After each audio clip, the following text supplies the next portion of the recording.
Day 16, Size of the Universe, The Big and Small of God by Tanya Davidson.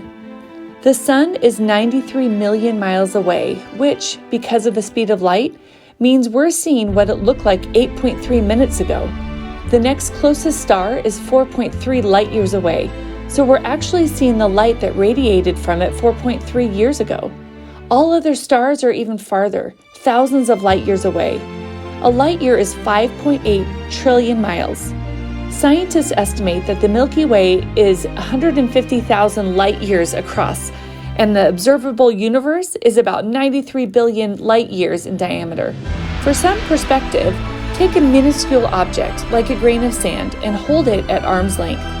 The sand grain covers just a tiny patch of sky. When the Hubble Space Telescope did just that and observed a tiny patch of dark sky for a total of 55 hours, it found more than 10,000 galaxies. If this picture is typical, scientists concluded there must be about 100 billion galaxies in the observable cosmos. Each galaxy would have about 100 billion stars on average, and stars typically have roughly 10 planets and hundreds or thousands of asteroids and comets.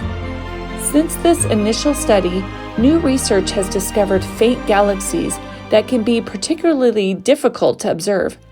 With this new information, astrophysicist Brian Koblerin explained, rather than a universe filled with 100 billion galaxies, there are likely 2 trillion galaxies in the observable universe. That's about 200 galaxies for every man, woman, and child on Earth. This alone is a staggering thought, but remember that the universe is continually expanding. Reflections. The sheer number of galaxies in the universe indicates that variety and diversity seem important to God.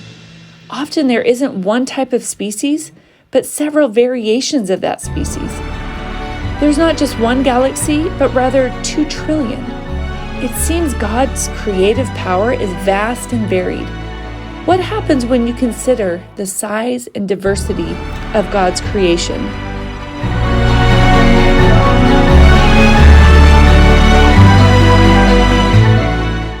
Psalm 147, 4 and 5.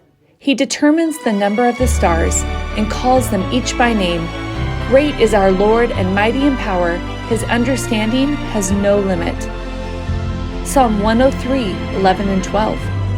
For as the heaven is high above the earth, so great is his mercy towards them that fear him. As far as the east is from the west, so far has he removed our transgressions from us. Acts 17, 27 and 28. God did this so that they would seek him and perhaps reach out for him and find him, though he is not far from any one of us. In him we live and move and have our being.